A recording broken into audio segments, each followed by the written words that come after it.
हिंदी साहित्य के आधुनिक काल का आरंभ हो जाता है 1850 में और उस समय स्वयं भारतेंदु और भारतेंदु मंडल के अनेक लेखक हमारे सामने आते हैं जो गद्य विधाओं को लेकर के बहुत सक्रिय होते हैं। आप लोगों ने हिंदी साहित्य के इतिहास में ऐसा देखा होगा कि मध्यकाल तक काव्य में, हालांकि काव्य जब कहते हैं तो उसका तात्पर्य संपूर्ण साहित्य है, परंतु धीरे धीरे ऐसा माना जाने लगा कि काव्य से लोग कविता समझने लगे, यद्यपि ऐसी बात है नहीं। तो मध्यकाल तक का जो साहित्य हमें प्राप्त होता है उसमें आप देखेंगे कि पद्य है। तो आधुनिक काल की जिन उपलब्धियों को हम लोग प्रमुख मानते हैं या आधुनिक काल की जो प्रमुख 4 उपलब्धियां हैं, जिनमें से एक अत्यधिक महत्वपूर्ण उपलब्धि है गद्य का उद्भव होना। ठीक है, तो गद्य का जब उद्भव हुआ तो उस समय पत्रकारिता और निबंध अत्यधिक लिखे गए और उस पत्रकारिता और निबंध लेखन का उद्देश्य था राष्ट्रीय एकता स्थापित करना और देश की जनता को जागरूक करना। जब हम 1918 के आसपास पहुंचते हैं तब हमें आधुनिक काल में विभिन्न विधाओं की एक, हम कह सकते हैं कि स्पष्ट छवि प्राप्त होती है, जहां हम काव्य के क्षेत्र में छायावाद की तरफ पहुंच जाते हैं, कथा साहित्य के क्षेत्र में हमारे पास प्रेमचंद जैसा व्यक्तित्व आ जाता है, तो आलोचना के क्षेत्र में हमारे पास आचार्य रामचंद्र शुक्ल जैसा व्यक्तित्व आ जाता है।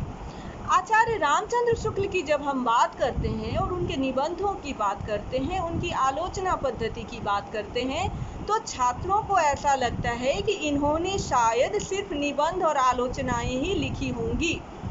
जबकि ऐसा है नहीं। आचार्य रामचंद्र शुक्ल निबंध के क्षेत्र में सुविख्यात हुए और आलोचना के क्षेत्र में उन्हें प्रबुद्ध आलोचक के रूप में स्वीकार किया गया, परंतु सच्चाई यह है कि वो बहुमुखी प्रतिभा के धनी थे। उन्होंने विभिन्न विधाओं में रचनाएं की हैं, जिसमें काव्य भी है, कविता, कहानी, यहाँ तक कि उन्होंने अनुवाद कार्य भी किए हैं। और उनकी आलोचना पद्धति के कारण या उनके आलोचनात्मक गुणों के कारण, या ये कह लीजिए कि उनकी आलोचना इतनी सर्वश्रेष्ठ मानी गई कि जिस प्रकार उस समय कविता के क्षेत्र में छायावाद नाम है, आप सब लोग जानते हैं कि 1918 से 1936 का जो दौर है, इसमें विभिन्न विधाओं के लिए अलग अलग नाम है। जैसे कविता के लिए छायावाद युग, कथा साहित्य के लिए प्रेमचंद युग, नाटक के लिए प्रसाद युग और आलोचना के लिए शुक्ल युग। यानी जिस प्रकार कथा साहित्य में हमें प्रेमचंद जैसा व्यक्तित्व प्राप्त हुआ और नाटक के क्षेत्र में जयशंकर प्रसाद जैसा व्यक्तित्व प्राप्त हुआ,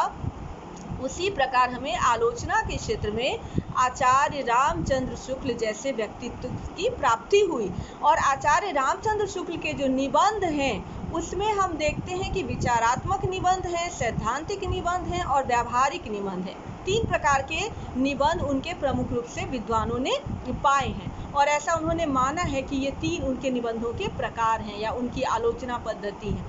आचार्य रामचंद्र शुक्ल की जो कहानी है, यानी उन्होंने जो कहानी लिखी है 11 वर्ष का समय, उसे भी विद्वानों ने हिंदी साहित्य की पहली कहानी के रूप में मान्यता दी है। और इसके साथ साथ उन्होंने जो अनुवाद कार्य किए हैं उसमें आप लोगों ने सुना होगा कि एडविन आर्नल्ड की एक रचना है लाइट ऑफ एशिया, उसका इन्होंने बुद्ध चरित्र शीर्षक से ब्रज भाषा में पद्यानुवाद किया है। यानी रामचंद्र शुक्ल ने अपनी बहुमुखी प्रतिभा का परिचय देते हुए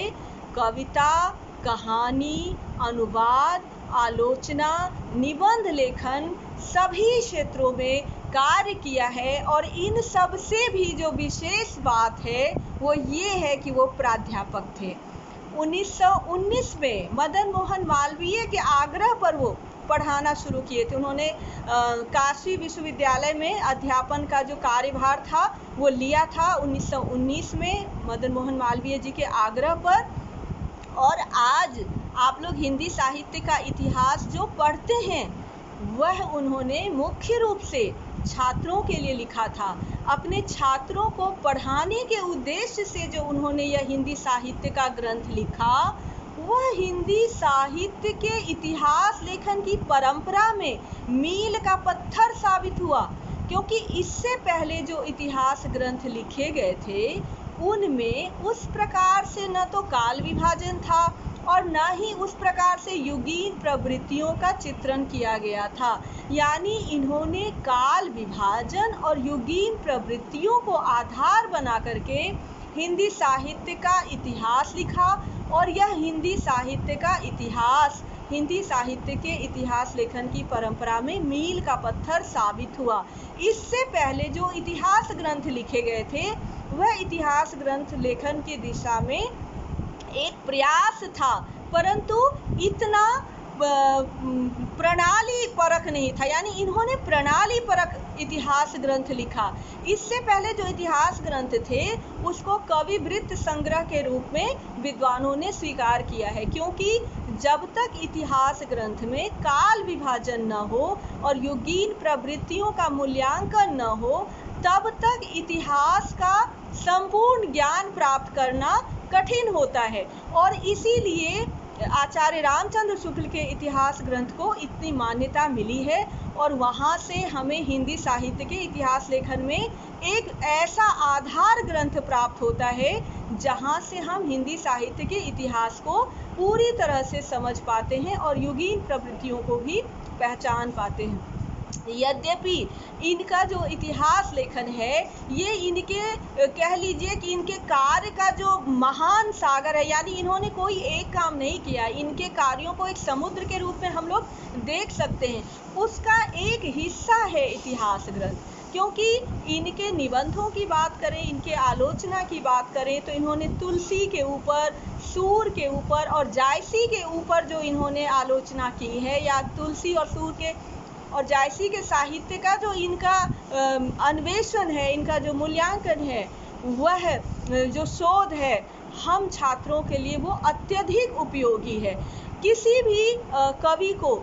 समझने के लिए, उसकी काव्य प्रवृत्ति को समझने के लिए, उसके काव्य के वस्तु तत्व और शिल्प को समझने के लिए छात्रों को एक अध्यापक की आवश्यकता होती है और पाठकों को एक आलोचक की आवश्यकता होती है। तो रामचंद्र शुक्ल एक ऐसा सम्मिलित व्यक्तित्व है जो प्राध्यापक भी हैं और आलोचक भी हैं और बहुमुखी रचनाकार भी है। इसीलिए इन्होंने जब निबंध लिखे हैं या इन्होंने जब आलोचनाएं लिखी हैं तो वो सभी लोगों के लिए, चाहे वो साहित्य के छात्र हों या फिर वो साहित्य को पढ़ने वाले सामान्य लोग हों, उन सब के लिए उनकी आलोचना पद्धति अत्यधिक लाभकारी सिद्ध हुई है। इनके यदि हम 3 प्रकार के निबंधों की यदि बात करें, जैसा कि विद्वानों ने स्वीकार किया है कि इन्होंने विचारात्मक निबंध लिखे, इन्होंने सिद्धांत परक निबंध लिखे और इन्होंने व्यावहारिक निबंध लिखे, तो इन्हें हम कैसे पहचानें और इन तीनों प्रकारों का कैसे हम ज्ञान प्राप्त करें। तो इनके जो विचारात्मक निबंध हैं वो प्रमुख रूप से विचार केंद्रित हैं, यानी उन निबंधों का आधार विचार है। मुख्य रूप से जो इन्होंने हमारी जो मनोवृत्तियां हैं, यदि आप लोगों ने चिंतामणि भाग 1 और चिंतामणि भाग 2 पढ़ा होगा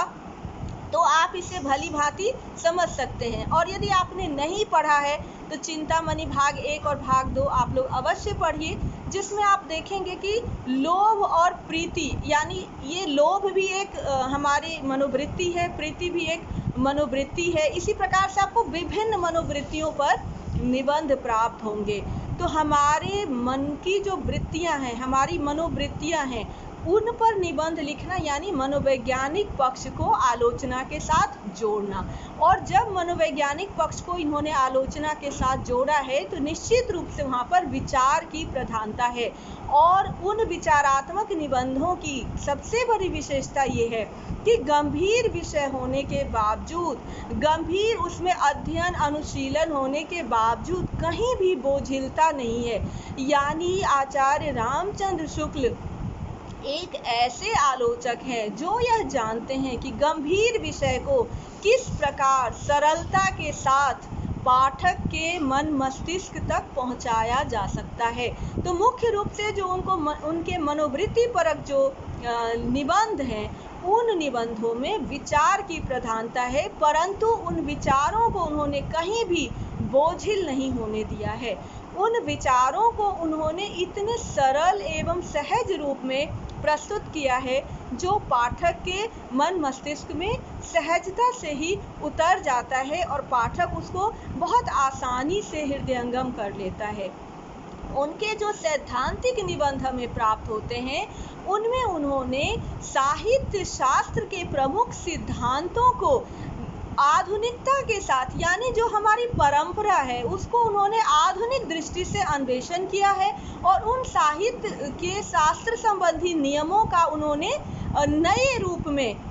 स्थापना किया है। हम ये कह सकते हैं कि आचार्य रामचंद्र शुक्ल का व्यक्तित्व एक ऐसा व्यक्तित्व है जिसमें परंपरा और आधुनिकता और जिसमें ग्रंथ और व्यवहार यानी दोनों ही पक्षों को उन्होंने, यानी जो ग्रंथों से हमें विचार प्राप्त होते हैं उनको कैसे व्यवहार में उतारना है, इतना ही नहीं, जो हमारा भारतीय साहित्य चिंतन है, भारतीय साहित्य शास्त्र है, उसका उन्होंने पाश्चात्य साहित्य शास्त्र के साथ भी तुलनात्मक अध्ययन किया है। उन्होंने साहित्य शास्त्र के सिद्धांतों की एकांगी व्याख्या नहीं की अपितु अनेक स्तरों पर उनकी व्याख्या की। इसीलिए जो उनके सैद्धांतिक निबंध हैं उनमें हम यह पाते हैं कि भारतीय सिद्धांतों को पाश्चात्य सिद्धांतों के संदर्भ में रख करके उन्होंने आधुनिक दृष्टि से उनका एक नए रूप में हम कह सकते हैं कि परिचय दिया है, उसकी स्थापना की है और उन सिद्धांतों को अत्यंत सरल और सहज बना करके छात्रों एवं पाठकों के लिए उपलब्ध कराया है। और उनके व्यावहारिक निबंधों में हम यह पाते हैं कि जिन सिद्धांतों की उन्होंने सैद्धांतिक निबंधों में चर्चा की है उन सिद्धांतों की उन्होंने विद्वानों की रचनाओं में उसका मूल्यांकन किया है। यानी किसी काल विशेष में किसी रचनाकार की जो कोई रचना है वह साहित्य के सिद्धांतों पर कितना खरी उतरती है या नहीं उतरती है, इसका भी वो मूल्यांकन करते हैं। तो इस प्रकार से हम लोग इनकी आलोचना पद्धति में और इनके निबंध लेखन में जो 3 प्रमुख प्रकार देखते हैं उनमें विचारात्मक निबंध है और सैद्धांतिक निबंध है और व्यावहारिक निबंध है। आचार्य रामचंद्र शुक्ल की दृष्टि की यह खासियत है कि वो साहित्य में आत्म तत्व को प्रधानता देते हैं। आप लोगों ने जब साहित्य चिंतन का पत्र पढ़ा होगा तो उसमें आप लोगों ने यह पाया होगा कि साहित्य में 2 पक्ष होता है, एक भाव पक्ष और दूसरा शिल्प पक्ष। और यह जो भाव पक्ष है उसी को विद्वानों ने आत्म तत्व कहा है और जो शिल्प पक्ष है उसको विद्वानों ने बाह्य पक्ष कहा है। कुछ विद्वान उसे काव्य का शरीर पक्ष भी कहते हैं, अनेक विद्वान अपने अपने ढंग से उसको व्यक्त करते हैं। तो जब रामचंद्र शुक्ल के लेखन की बात करते हैं, उनकी आलोचना और निबंधों की बात करते हैं, तो यह हम पाते हैं कि उन्होंने साहित्य में आत्म तत्व पर विशेष बल दिया है और उस आत्म तत्व पर विशेष देने के कारण रचनाकार की दृष्टि का ये मूल्यांकन करते हैं, क्योंकि जब रचनाकार की दृष्टि को समझ लिया जाएगा तभी साहित्य के आत्म तत्व को समझना सरल हो सकता है। इसके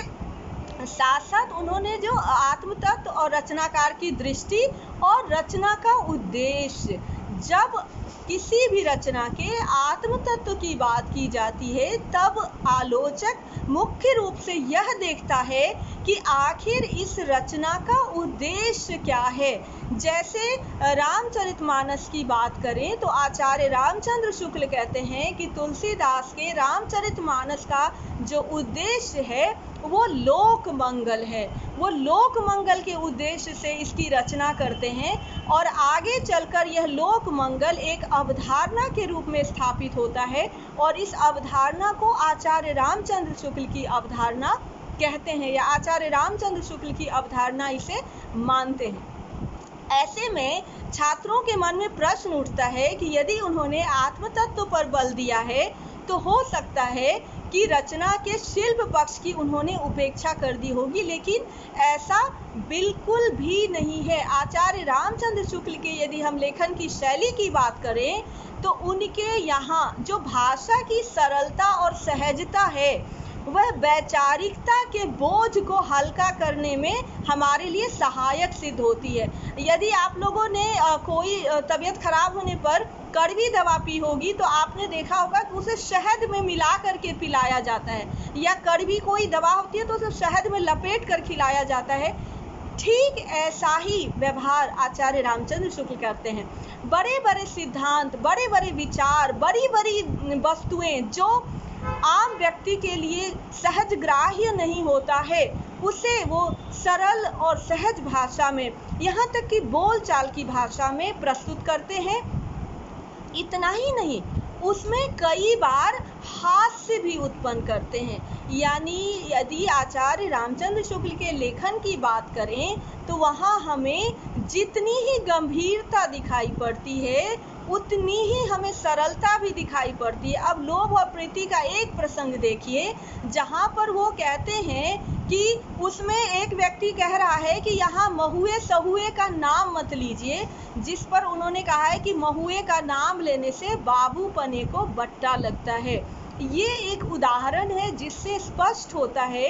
कि रामचंद्र शुक्ल ने जहाँ पर भी विचार की गंभीरता को रखा है, उसके थोड़ा आगे चल करके उन्होंने भाषा को सरल सहज बना दिया है, और उससे भी थोड़ा आगे चल करके उन्होंने हास्य उत्पन्न कर दिया है। उस हास्य के कारण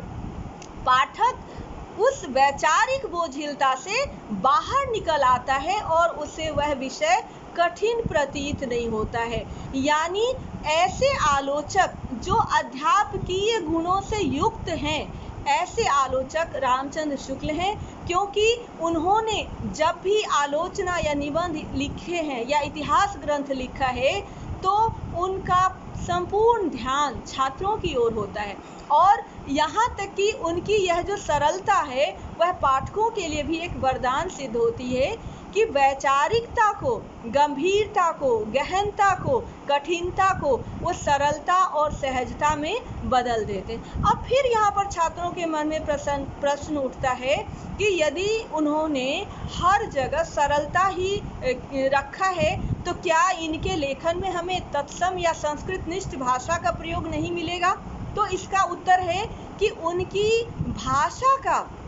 जो वितान है वो अत्यंत व्यापक है। यानी उनके पास हमें तत्सम प्रधान शब्दावली भी प्राप्त होती है, संस्कृत निष्ठ शैली भी प्राप्त होती है, विदेशज शब्दों का प्रयोग भी प्राप्त होता है, देशज शब्दों का प्रयोग भी प्राप्त होता है, और सरल सहज शैली भी प्राप्त होती है। यानी एक ऐसा रचनाकार जिसका वितान भाव पक्ष की बात करें या शिल्प पक्ष की बात करें तो गंभीरता से सरलता तक, परंपरा से आधुनिकता तक, भारतीय से पाश्चात्य चिंतन तक, अर्थात कोई भी ऐसा बिंदु हमें प्राप्त नहीं होता जिसको आचार्य रामचंद्र शुक्ल ने स्पर्श न किया हो। इतना ही नहीं, आचार्य रामचंद्र शुक्ल जो सर्जनात्मक लेखन भी कर रहे थे, अनुवाद भी कर रहे थे, तो वो बहुत ज़्यादा सर्जना के क्षेत्र में भी काम करने के लिए सक्रिय थे, अनुवाद कार्य भी कर रहे थे। तथापि उनका जो संपूर्ण ध्यान था, या ये कह लीजिए कि उनके संपूर्ण कार्यों का जो केंद्र था, वह अध्ययन, अध्यापन, आलोचना, विश्लेषण, व्याख्या, संपूर्ण साहित्य का विश्लेषण करने का कह सकते हैं कि एक तरह से उन्होंने दायित्व उठा लिया था, और यह दायित्व उनके अध्यापकीय दायित्व से जुड़ा हुआ दायित्व था। जब वे मनोवैज्ञानिक निबंधों को लिखते हैं और मनुष्य की समस्त मनोवृत्तियों पर सूक्ष्म अन्वेषण करते हैं, उसकी व्याख्या करते हैं, विश्लेषण करते हैं, तो ऐसा करते हुए इस बात का पूरा ध्यान रखते हैं कि कहीं भी ऐसी बोझिलता या कहीं भी ऐसी नीरसता उत्पन्न न हो जाए जिससे पाठक आगे पढ़ने की हिम्मत न जुटा पाए। इसीलिए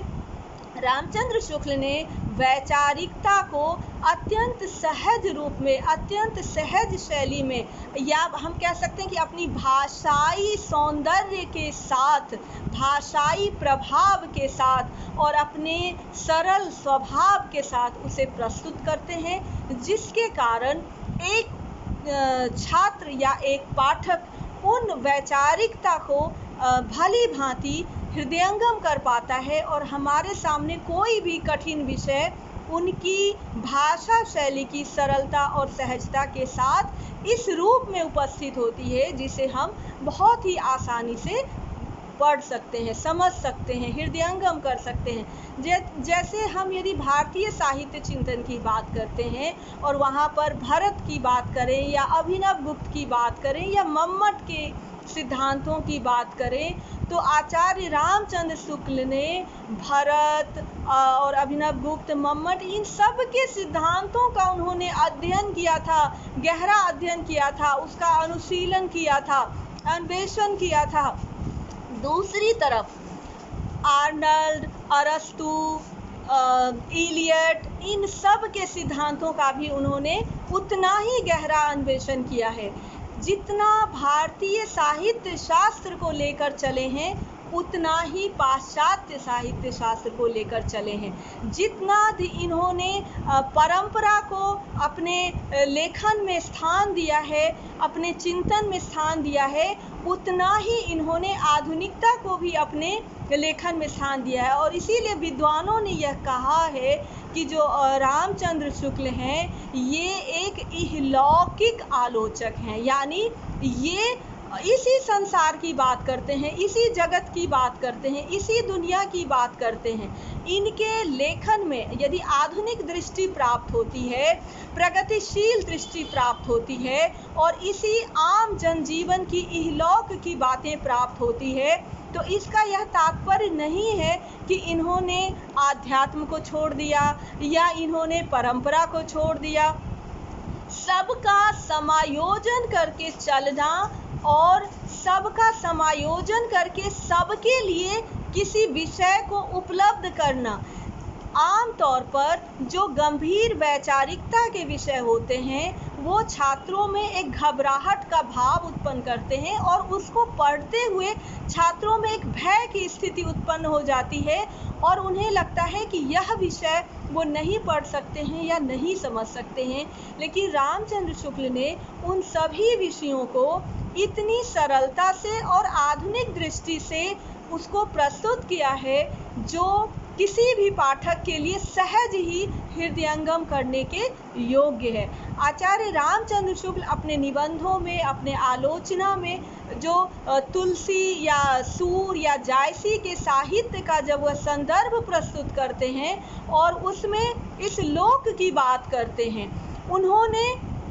साहित्य को आम जनजीवन से जोड़ा है और ये कह सकते हैं कि उनके जो साहित्य की परिभाषा है, यदि हम उस परिभाषा पर एक बार दृष्टिपात करें तो बहुत सहजता से यह बात समझ आती है कि उन्होंने जनता को या लोक को साहित्य में कितना स्थान दिया है। एक बार मैं उस परिभाषा को अवश्य बोलना चाहूँगी ताकि आप समझ सकें कि लोक को उन्होंने कितना स्थान दिया है। वो कहते हैं कि जबकि प्रत्येक देश का साहित्य वहाँ की जनता की चित्तवृत्ति का संचित प्रतिबिंब होता है, तब यह निश्चित है कि जो जो जनता की चित्तवृत्ति में परिवर्तन होता जाएगा,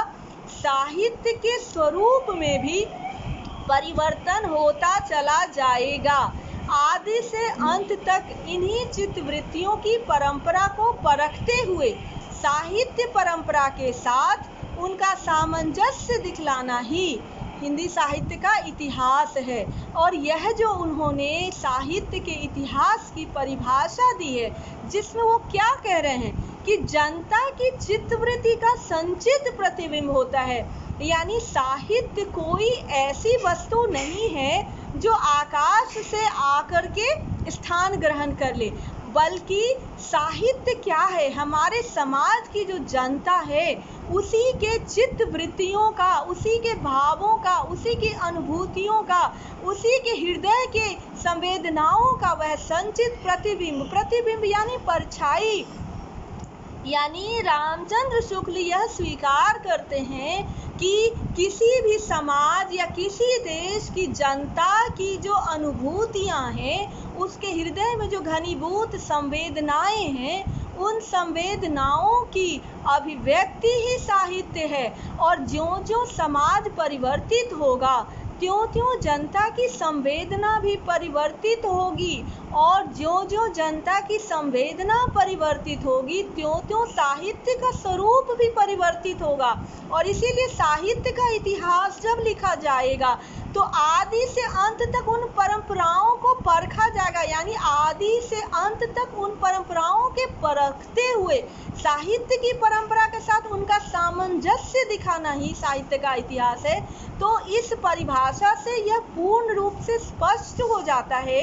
कि आचार्य रामचंद्र शुक्ल ने अपने गहन वैचारिकता के मध्य, गहन सैद्धांतिक विश्लेषण के मध्य उन्होंने लोक को कहीं भी उपेक्षित नहीं रखा है। यानी एक ओर विचार और सिद्धांत है तो दूसरी ओर लोक है, और इसीलिए उन्होंने साहित्य में लोक मंगल की बात की है। और तुलसीदास उनके सर्व प्रमुख कवि हैं, यानी यदि उनके एक प्रमुख कवि, उनके पसंदीदा कवि की हम बात करें तो तुलसीदास को सर्वाधिक प्रिय मानते हैं। और इसका कारण भी वो यही बताते हैं कि उनका जो साहित्य कर्म था वह लोक मंगल के उद्देश्य को लेकर चलता था। इससे आपको यह स्पष्ट हो रहा होगा कि साहित्यिक रचना में जो उन्होंने आत्म तत्व की बात की है, वह आत्म तत्व यही है कि किसी भी साहित्य के भीतर जो वस्तु तत्व है, जो विषय है, यानी उस साहित्य में जो कहा गया है, उसमें जिस अनुभूति का वर्णन है, उसी को आत्म तत्व कहते हैं। और आचार्य रामचंद्र शुक्ल साहित्य के आत्म तत्व को सर्वाधिक महत्व देते हैं। फिर आत्म तत्व के साथ साथ रचनाकार की दृष्टि को भी वो अत्यधिक महत्व देते हैं। यानी आपका जो उद्देश्य है वह आपकी दृष्टि से हमें प्राप्त होगा, और आपकी जो दृष्टि होगी, आपका जो दृष्टिकोण होगा, वैसा ही साहित्य का वस्तु तत्व तैयार होगा। और उससे भी आगे बढ़कर कि उस रचनाकार ने जो रचना की, उस रचना का उद्देश्य क्या है। यानी किसी भी कृति को रचने के समय रचनाकार ने जिस उद्देश्य को प्रधानता दिया, आचार्य रामचंद्र शुक्ल उस उद्देश्य को अत्यधिक महत्व देते हैं। इसीलिए उन्होंने साहित्य में जो अपने सैद्धांतिक जो विश्लेषण उन्होंने किए हैं, या इनके जो साहित्य के अध्ययन, अध्यापन, विवेचन, विश्लेषण की जो हमें एक बहुत व्याप्त कह सकते हैं कि जो दृष्टि प्राप्त होती है, आचार्य रामचंद्र शुक्ल बहुत ही व्यापक दृष्टिकोण के आलोचक हैं। और उन्होंने किसी की भी अनदेखी नहीं की है, यानी कि जीवन जगत के किसी भी पक्ष की उन्होंने अनदेखी नहीं की है। और यही कारण है कि उनके आलोचना में यह व्यापकता आती है। उनकी जो आलोचनात्मक दृष्टि है, जहाँ पर उनकी आँखों से कुछ भी नहीं बचता। और इसका कारण भी यह है कि वह जो बहुमुखी प्रतिभा के धनी व्यक्तित्व के जो वह रचनाकार हैं, उन्होंने सृजनात्मक लेखन को भी स्वयं अपने लेखनी से आकार दिया है। इसीलिए वो जितना स्वयं रचना करने में सक्रिय हैं, उतना ही दूसरे रचनाकारों की रचनाओं का मूल्यांकन करने में भी सक्रिय हैं। उन्होंने जब किसी साहित्य का अनुशीलन किया है तो हम ये कह सकते हैं कि अत्यंत तटस्थ भाव से किया है। उन्होंने जब चिंतामणि या रसमीमांसा जैसे ग्रंथ लिखे हैं, तो उन ग्रंथों को भी लिखते समय उन्होंने इस बात का पर्याप्त ध्यान रखा है कि उन ग्रंथों में विषय और शिल्प के साथ एक संतुलन कायम रह सके। विषय और शिल्प के संतुलन और समायोजन के कारण उनकी आलोचना पद्धति अत्यधिक प्रिय हो जाती है। हर कोई उसे पढ़ना चाहता है और पढ़कर समझ पाता है। आचार्य रामचंद्र शुक्ल ने जो भाषाई शैली अपनाई है, उसके बारे में भी यह निर्विवाद रूप से माना जाता है कि कहीं भी उन्होंने कठिनता या ज्ञान बघाड़ने की कोई भी कोशिश नहीं की है, क्योंकि जिस प्रकार उन्होंने अध्ययन किया था और जितना उनका ज्ञान था, जितना उनका अध्ययन था, जितनी गहरी उनकी दृष्टि थी, कहीं भी उन्होंने उस विद्वता को हावी नहीं होने दिया है। उनके लेखन में यदि विद्वता हावी हो जाती तो पाठक को उसको पढ़ने में घबराहट होने लगती, लेकिन उनकी विद्वता की विशेषता ही यही है कि उस विद्वता को उन्होंने अत्यंत सरल भाषा में, अत्यंत सहज शैली में और अत्यंत ही सामान्य रूप में प्रस्तुत किया है, जिसे एक छात्र या एक पाठक या एक साहित्य प्रेमी पढ़ता है और पढ़कर समझता है। एक ऐसी भ्रांति रही है कि जो आलोचना साहित्य है वह नीरस विषय है और सृजनात्मक साहित्य की तुलना में उसे उपेक्षित माना जाता रहा है, परंतु आचार्य रामचंद्र शुक्ल ने इस धारणा को पूरी तरह से खंडित कर दिया और पाठकों को यह विश्वास दिलाया कि जितनी पठनीयता सृजनात्मक साहित्य में हो सकती है, उससे थोड़ी भी कम पठनीयता आलोचना साहित्य में नहीं हो सकती है। यानी आलोचना साहित्य को पठनीयता का गुण प्रदान करके आचार्य रामचंद्र शुक्ल ने अत्यंत सराहनीय कार्य किया है। उन्होंने आलोचना साहित्य को न सिर्फ पठनीय बनाया, बल्कि उसे पाठकों और छात्रों के बीच में प्रिय भी बनाया और उसे सर्वसुलभ भी किया।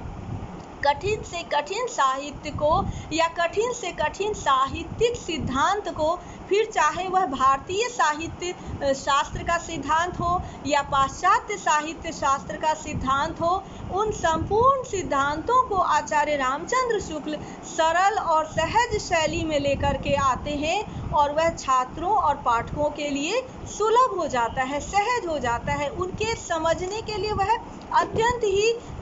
उपलब्ध हो जाता है। आचार्य रामचंद्र शुक्ल ने साहित्य की जो विवेचना की है उसमें कहीं पर भी उन्होंने अपनी विद्वता को थोपा नहीं है। ये हम कह सकते हैं कि उन्होंने कहीं भी अपनी विद्वता को थोपा नहीं है, बल्कि सरल रूप में अपना ज्ञान बांट दिया है। उनकी जो वह सहजता है, वह जो सरल शैली है, भाषा की जो हम कह सकते हैं सहजता है, जो एक आम पाठक को भी उनके साथ तादाद में स्थापित करने में सहायक सिद्ध होता है। उन्होंने जो निबंध लिखे हैं, उन्होंने जो आलोचनाएं लिखी हैं, उन्होंने जो विभिन्न कवियों का और साहित्यकारों का मूल्यांकन किया है, उन सभी में आप यह प्राप्त कर सकते हैं कि उन्होंने रचना के आत्म तत्व को अधिक महत्व दिया और रचना के आत्म तत्व का संपूर्ण विश्लेषण किया, परंतु इसके साथ साथ यह भी बताना नहीं भूले कि किस रचनाकार की शैली की क्या विशेषता है। यानी रचना में जो एक बात पारंपरिक रूप से स्वीकार की गई है कि यदि रचना में शिल्प सौंदर्य अनायास आए, सहज रूप से आए, तो वह सौंदर्य उत्पन्न करता है, लेकिन यदि वही सायास किया जाए, यानी किसी भी रचना को यदि सायास अलंकृत किया जाए, तो वह रचना मुख्य रूप से बोझिल हो जाती है। आचार्य रामचंद्र शुक्ल भी इसी बात को कहते हैं कि किसी भी रचनाकार को, चाहे वह सृजनात्मक साहित्य लिखे या आलोचनात्मक साहित्य लिखे, भाषाई चमत्कार उत्पन्न करने से बचना चाहिए, क्योंकि भाषाई चमत्कार उत्पन्न करने की प्रक्रिया में रचनाकार सायास सुंदर शब्दों, अलंकारों, छंदों इत्यादि को थोपने की कोशिश करता है, जिसके कारण रचना का जो आत्म तत्व है, उसका जो विषय तत्व है, उसका मूल तत्व है, वो कहीं न कहीं आहत होने लगता है और उसके कारण रचना का प्रभाव भी कम हो जाता है और रचना का सौंदर्य भी नष्ट हो जाता है। तो इन्होंने बार बार इस बात की ताकीद की है कि रचना के आत्म तत्व को प्रधानता दी जाए, उसके विषय पक्ष को प्रमुखता दी जाए और भाषाई शिल्प को, रचना के शिल्प पक्ष को, उसकी भाषा शैली को उसी रूप में स्वीकार की जाए जहाँ तक सहजता से सौंदर्य आ जाता है। यानी कहीं भी रचनाकार ने यदि साहित्य में सौंदर्य को अत्यधिक प्रतिष्ठापित करने की कोशिश में सायास प्रयास किए हैं, तो उससे रचना नीरस होने लगती है। यानी वहाँ रचना का जो सौंदर्य है वह सौंदर्य उत्पन्न नहीं करता, अपितु वह सौंदर्य बोझिलता का कारण बनता है। तो चाहे विचार की बोझिलता हो या शिल्प की बोझिलता हो, आचार्य रामचंद्र शुक्ल इन दोनों ही बोझिलता से बचने का प्रयास करते हैं। और छात्रों के लिए भी यह एक संदेश है कि हम आचार्य रामचंद्र शुक्ल से इस बात को ग्रहण कर सकते हैं कि रचना में बोझिलता से बचें, चाहे वह विषय की बोझिलता हो, चाहे वह शिल्प की बोझिलता हो। दोनों ही स्थितियों में हमें बोझिलता से बचते हुए रचना के आत्म तत्व की सुरक्षा करते हुए, उसमें जो हमारा विचार तत्व है उसको सुरक्षित रखते हुए, परंतु उस विचार तत्व को भी बोझिलता से बचाते हुए रचना कर्म करना चाहिए। यानी जब हम आलोचना को लिखते हैं या पढ़ते हैं या सृजनात्मक साहित्य को लिखते हैं या पढ़ते हैं, तब हमें उसके विषय तत्व और उसके उद्देश्य पर मुख्य रूप से ध्यान देना चाहिए। आचार्य रामचंद्र शुक्ल जब हिंदी साहित्य का इतिहास लिखते हैं और युगीन प्रवृत्तियों का मूल्यांकन करते हैं, तो वहाँ से भी हमें यह एक संदेश प्राप्त होता है कि हर युग का एक विशेष स्वभाव होता है, या हर युग में जो साहित्य लिखा जा रहा है उसकी एक खास प्रवृत्ति होती है। उस प्रवृत्ति को हमें पहचानने की आवश्यकता है, परंतु इसका यह अर्थ बिल्कुल नहीं है कि कोई भी प्रवृत्ति कभी समाप्त हो जाएगी, नहीं। यानी यदि वीर गाथा काल में वीर रस का साहित्य लिखा जा रहा था, तो ऐसा नहीं है कि आज नहीं लिखा जा रहा है, परंतु आज वह साहित्य की केंद्रीय प्रवृत्ति नहीं है, प्रमुख प्रवृत्ति नहीं है, लेकिन उस युग में वह प्रमुख प्रवृत्ति थी। या फिर पूर्व मध्य काल में जो भक्ति परक रचनाएं हो रही थी, तो उस समय जो भक्ति भावना थी वो प्रमुख प्रवृत्ति थी। आज भी भक्ति परक काव्य लिखे जा रहे हैं, परंतु ये आज का मुख्य भाव नहीं है या मुख्य प्रवृत्ति नहीं है। या उत्तर मध्यकालीन साहित्य में जब श्रृंगार परक रचनाएं हो रही थी और रीति और अलंकरण पर विशेष बल था, तो वह उस युग की प्रवृत्ति थी। आज भी उस स्वभाव की, उस प्रवृत्ति की रचनाएं हो सकती हैं, परंतु वह आज की प्रवृत्ति नहीं होगी। तो उन्होंने काल विभाजन और प्रवृत्ति का एक जो आधार बनाया, वह आधार हिंदी साहित्य के इतिहास को समझने के साथ साथ हमें साहित्य की समझ को विकसित करने में भी मददगार साबित होता है। क्योंकि हम ये समझ पाते हैं कि साहित्य का जो आत्म तत्व है, उसकी जो प्रवृत्तियां हैं, उसका जो विषय वस्तु है, उसमें जो व्यक्त भाव है, संवेदनाएं हैं, वह कितना मनुष्य के मन मस्तिष्क को प्रभावित करता है। यानी आप जिस युग में जिस साहित्य को देख रहे हैं और समझ रहे हैं, और उस संपूर्ण युग को उसी प्रवृत्ति से पहचान प्राप्त हो रही है, तो निश्चित रूप से साहित्य के जो भी अध्ययन करने वाले लोग हैं वो उस प्रवृत्ति को भली भांति समझ पाते हैं और ये जान पाते हैं कि इन प्रवृत्तियों का यदि हमें कहीं और दर्शन होता है तो वो छिटपुट होता है, वो उस युग की प्रधान प्रवृत्ति नहीं है। यानी हर युग की अपनी एक प्रधान प्रवृत्ति, यह समझने में हमें मदद मिलती है इनके काल विभाजन और प्रवृत्ति, इन दो आधारों के माध्यम से। तो आचार्य रामचंद्र शुक्ल जब इसी संसार की बात करते हैं, इहलौकिकता की बात करते हैं, प्रगतिशीलता की बात करते हैं, तो निश्चित रूप से वो मानवता की बात करते हैं। और आधुनिक साहित्य की यह विशेषता है कि वहाँ पर केंद्र में ईश्वर के स्थान पर मनुष्य आ जाता है। अतः रामचंद्र शुक्ल एक ऐसे आलोचक हैं जिन्होंने विचार और सिद्धांत को प्रमुखता देते हुए उसे सरल और सहज रूप में पाठकों के लिए उपलब्ध किया, रचना के आत्मतत्व को प्रमुखता दी, परंतु उन्होंने भाषा और शिल्प की भी उपेक्षा नहीं की और इस प्रकार से साहित्य के अनुशीलन में उनका अत्यंत महत्वपूर्ण योगदान है। उनके जो निबंध हैं और उनकी आलोचनाएं हैं वो हिंदी साहित्य की अमूल्य धरोहर हैं। तो आचार्य रामचंद्र शुक्ल के इन जो सिद्धांतों को या उनके इन विचारों को या उनकी इस दृष्टि को जब हम समझ लेते हैं तो हमारे लिए किसी भी युग विशेष के साहित्य का मूल्यांकन करना निश्चित रूप से थोड़ा सरल हो जाता है।